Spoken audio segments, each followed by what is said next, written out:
You are listening to KarbTalk. This is the show where I talk about whatever my $10 and up patrons want me to talk about. If you'd like a video just like this one, you can become a patron yourself. Link will be in the description. Today's topic comes to us from Dev Aesthetic, who wanted my thoughts on RPG Maker as an engine. If you didn't know, RPG Maker has been used as the engine in most of my projects to this date. I've been spreading out a bit more recently. I think I'm in a place where I can do a bit of talking about RPG Maker. RPG Maker is an engine that, even after all these years of using, I still have mixed feelings about. One tagline that Kadokawa uses to advertise RPG Maker is, "Simple enough for a child, powerful enough for a developer." While I'd say that both of these statements are technically true, it isn't without its technicalities. RPG Maker is certainly powerful enough, but it is certainly not powerful to the point of total comfort for the professional developer. At the end of the day, RPG Maker remains an engine most suited for artists and the untrained, as it proves to be an environment unfit for coders and designers. The most recent release, 2015's RPG Maker MV, has been pushed as the most versatile version to date, supporting JavaScript coding rather than the depreciated Ruby coding of earlier versions. While this does do a bit to ease the problems of earlier releases, it isn't without its own problems. I have to question the decision of using a language like JavaScript, which is most well suited for web development, as compared to something more applicable to game development like C#.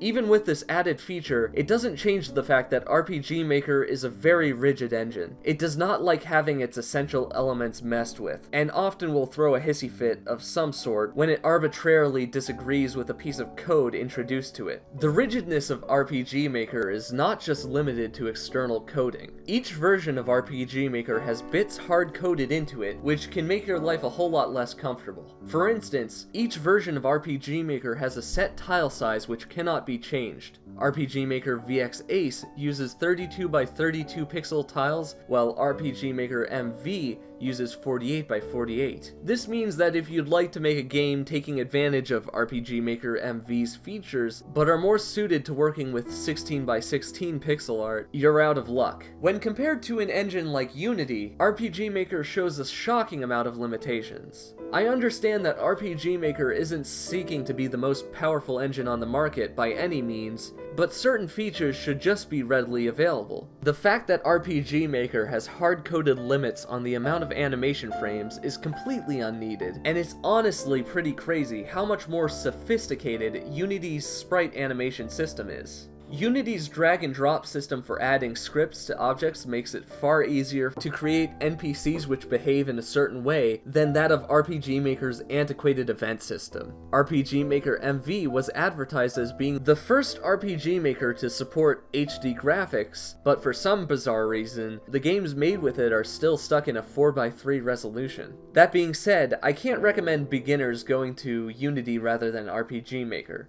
RPG Maker can be a great place to start as a game artist, musician, or writer, but in all honesty, I feel its limitations prevent serious developers from ever making anything that truly transcends it. I would really love to see an RPG Maker professional version get made in the future, something that allows for more customization, more advanced design and coding, and which allows the user to make changes to the software UI. I think RPG Maker has the genuine potential to be great software, but I feel its adherence to the mold of what RPG Maker is supposed to be is really hurting it. That being said, I'd really recommend checking out RPG Maker if you're just an artist, a musician, or a writer and you want to make something but you don't think you could ever get into coding. I think a huge mistake of some developers is that they jump right into a large engine like Unity or Unreal right off the bat and they get in over their head.